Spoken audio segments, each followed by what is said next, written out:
Level 1. The test. You're 12 years old. You're sitting in a classroom in Pyongyang. The teacher puts a math problem on the board. A problem meant for students 3 years older than you. The room goes quiet. Nobody moves. You solve it in 4 minutes. The teacher doesn't say anything. She just writes something down in a notebook. You don't think about it again. 2 weeks later, a man visits your parents. He's not military, no uniform. He wears a plain dark jacket. He sits at your kitchen table and drinks tea and talks to your father for 40 minutes. You're not in the room. When the man leaves, your father calls you in. His face is the face of someone trying to look proud of something that is also frightening him. You've been selected for a special program. You don't get to say no. In North Korea, being selected is not an invitation. It's a notification. You leave for Pyongyang's Mirim College the following month. It's a military institution. You're 12 years old and you're living in a dormitory with other boys your age who were also the best in their schools at math and logic and computers.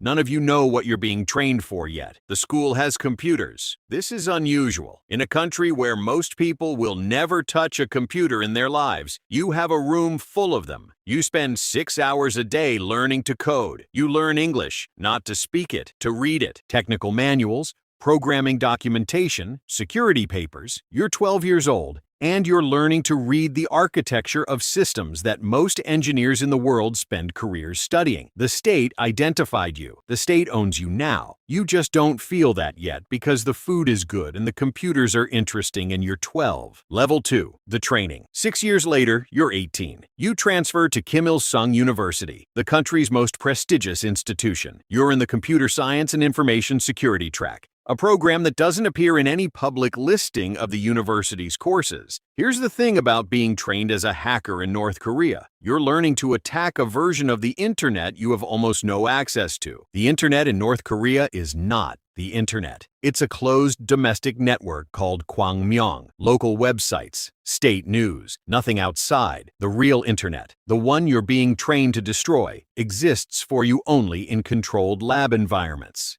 Simulated systems, practice targets. You learn to breach networks you've never actually browsed. You learn to steal from banks you've never seen a website for. It's like training to be a surgeon on models and diagrams and never touching a real patient until the day you're handed a scalpel in an actual operating room. The training is relentless. 16-hour days. Your instructors are former military intelligence officers and the best graduates of the years above you. You study malware the way medical students study diseases. What it does, how it spreads, how the body, the system, tries to fight it, and how to make it stronger than the defense. You also study the enemy, American companies, Western banks, South Korean infrastructure. You know more about how JP Morgan Chase's internal systems work than most JP Morgan Chase employees. At the end of your training, you're told you're part of Bureau 121, the DPRK's cyber warfare unit, 6,000 people, operating from Pyongyang and from apartments in China and Southeast Asia and Russia. You're also told something else. Your family's well-being is connected to your performance. This is not said as a threat. It doesn't need to be said as a threat. Everyone in this room already knows what it means. You are 20 years old. You are one of the most technically capable people in the world. You work for a man who has executed generals for falling asleep in meetings. That combination, your skill and his power over you, is exactly what makes the Lazarus Group the most dangerous hacking operation on Earth. Level 3.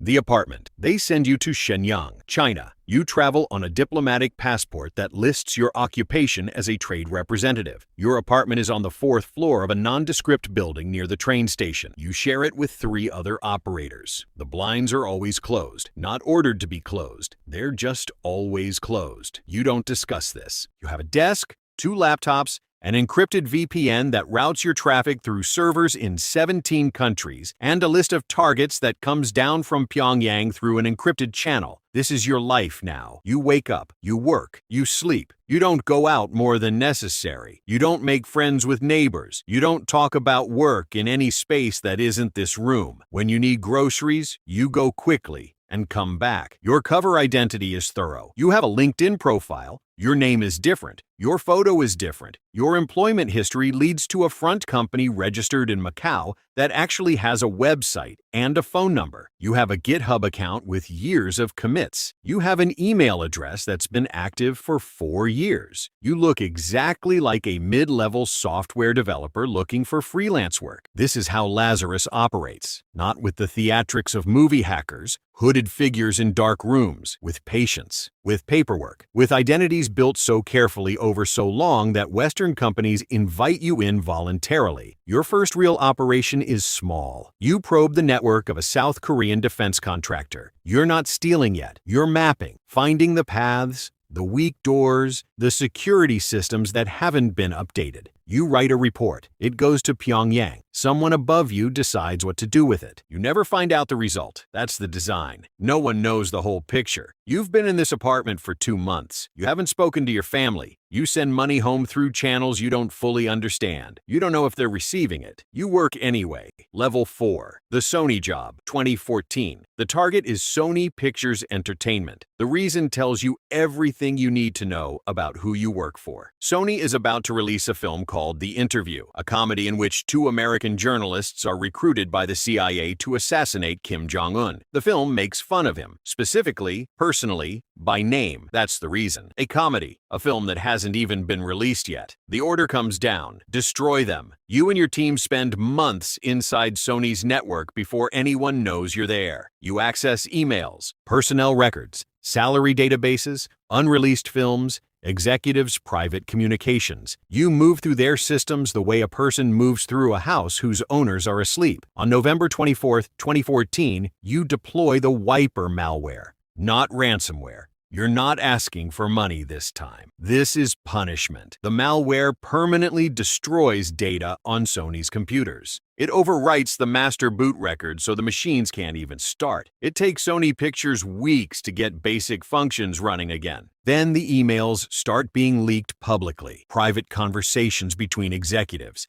embarrassing career-ending exchanges, salary information, confidential film deals, all of it on the internet. Sony pulls the film's release, then reverses the decision under public pressure. Then the film quietly disappears. The American government publicly attributes the attack to North Korea. Pyongyang denies it, as Pyongyang always does. In your apartment in Shenyang, you watch the news on a laptop. A corporation with hundreds of millions of dollars in security infrastructure was taken apart over the course of a few months by a team of people working from a 4th-floor apartment. Nobody was arrested, nobody was stopped, and Kim Jong-un, the man who ordered an attack on a movie studio because a comedy hurt his feelings, is still watching what you produce. That thought sits with you in a way you don't fully examine. Level 5. The Bangladesh Job. In January 2015, a man named Russell Alam sends his CV to the Bangladesh Bank. Russell Alam doesn't exist. He's a name you made up. The CV is fabricated. The cover letter is fabricated. The email address it comes from has been active and legitimate looking for 3 years. One employee at Bangladesh Bank opens the attachment. That's all it takes. The malware installs silently. You're inside the bank's systems within the hour, but you don't move yet. You watch for 12 months. You map every system, every user, every process. You learn the names of the people who handle SWIFT transfers, the international banking system that moves money between central banks. You learn their schedules. You learn which days the fewest people are in the office. You also find the printer on the 10th floor, the one that physically records every transaction. You access it remotely. You make a note of it. February 4, 2016, Thursday, 8:36 p.m.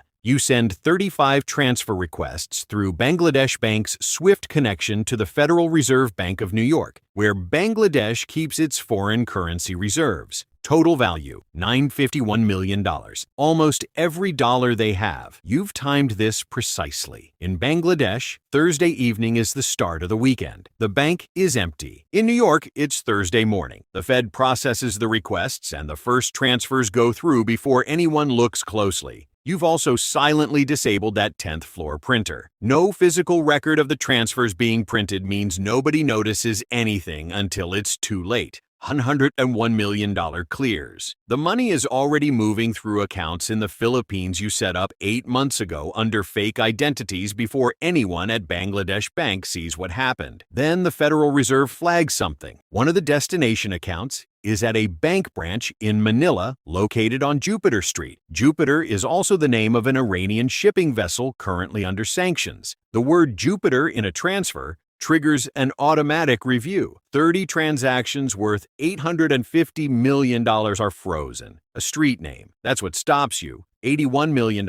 is already gone. It moves through casino accounts in Manila, gets converted to chips, gets cashed out, gets transferred again, and most of it disappears into accounts that lead nowhere. The $81 million lands in Pyongyang. You never see any of it. You're an operator. You receive your salary. The rest funds the regime. You came within a typo of stealing $1 billion from a country's entire national bank reserve. You feel something about the $850 million that didn't make it, not guilt. Closer to a professional's frustration at an uncontrollable variable. That response tells you something about who you've become that you don't want to think about for too long. Level 6. WannaCry. May 12, 2017. 7:44 a.m. in Asia. You release it. WannaCry is ransomware. It encrypts the files on any computer it infects, documents, databases, everything, and displays one message. Pay $300 in Bitcoin or your files are gone forever. What makes WannaCry different from every other ransomware in history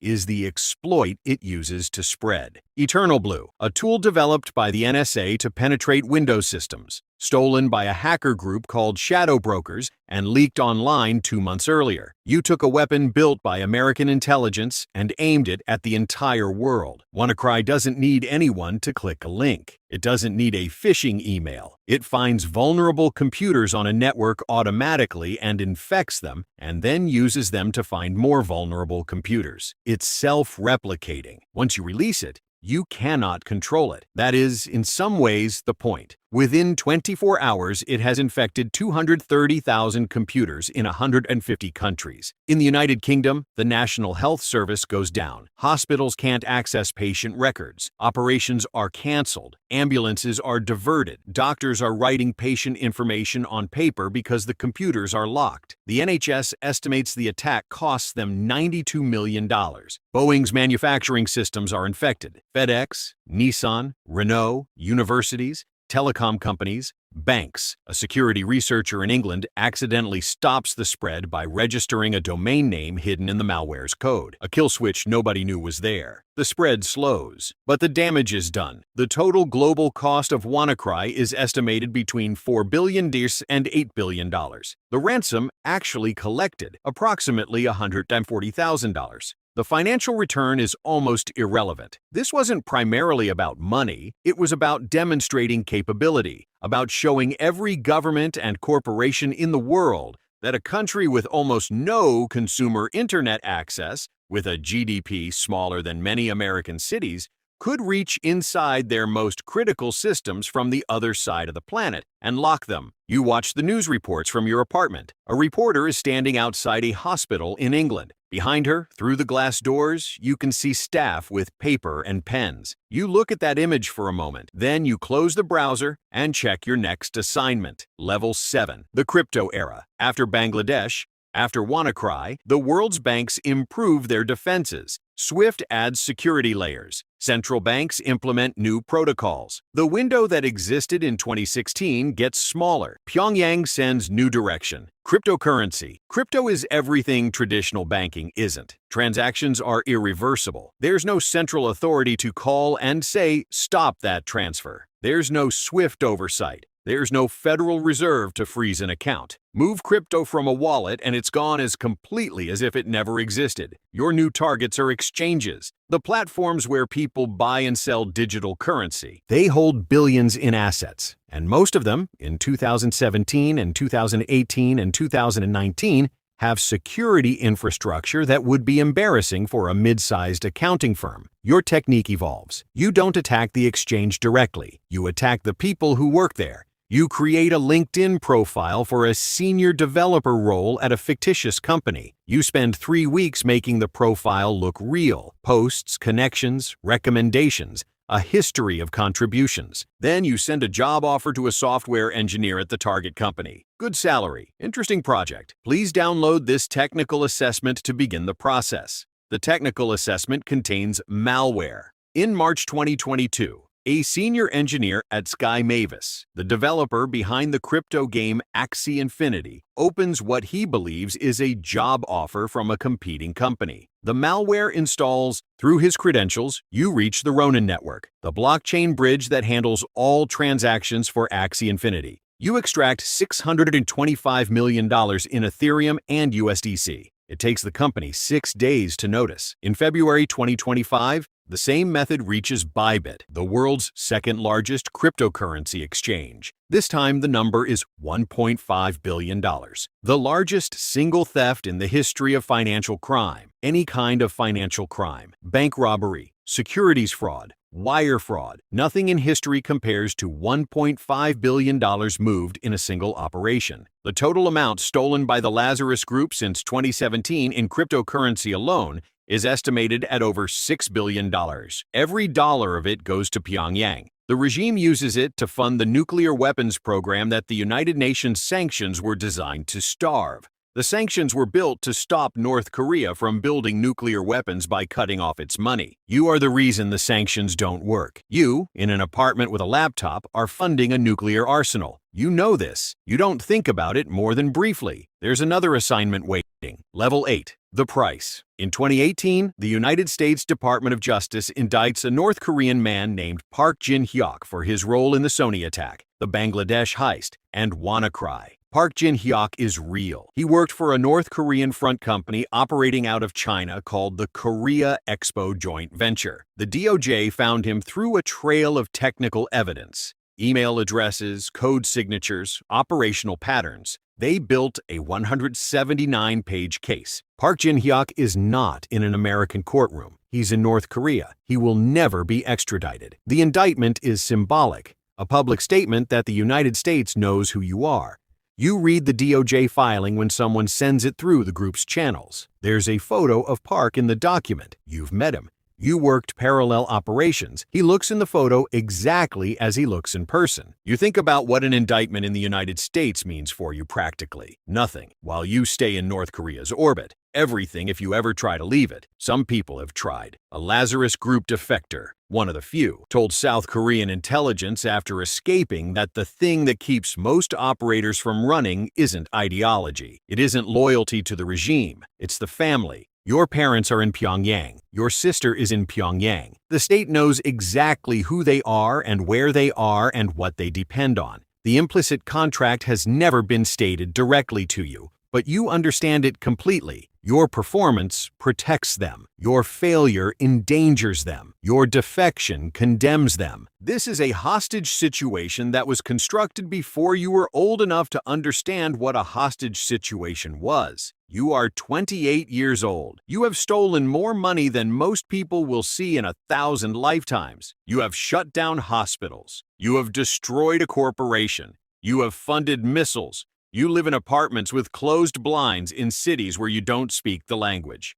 You haven't been home in 3 years. You communicate with your family through a handler who relays messages that are read before you receive them. You are exceptionally good at your job. Your government considers you a national asset. Your picture is in a federal indictment in a country where you will never set foot. You open the next assignment. The target is a cryptocurrency exchange. The method is a fake LinkedIn job offer. You start building the profile. You are very good at this. Level 9. The ghost. You don't exist. Not officially. Not on any record that connects to your real name, your real face, your real life in Pyongyang, where a 12-year-old boy solved a math problem on a board and a teacher wrote something in a notebook. The name the world knows you by isn't yours. The face on the indictment isn't quite yours anymore. Operators are routinely given new haircuts, new glasses, physical changes small enough to be deniable. The front company your salary runs through has been dissolved and replaced twice. The United States government has named you. The FBI has your digital fingerprints.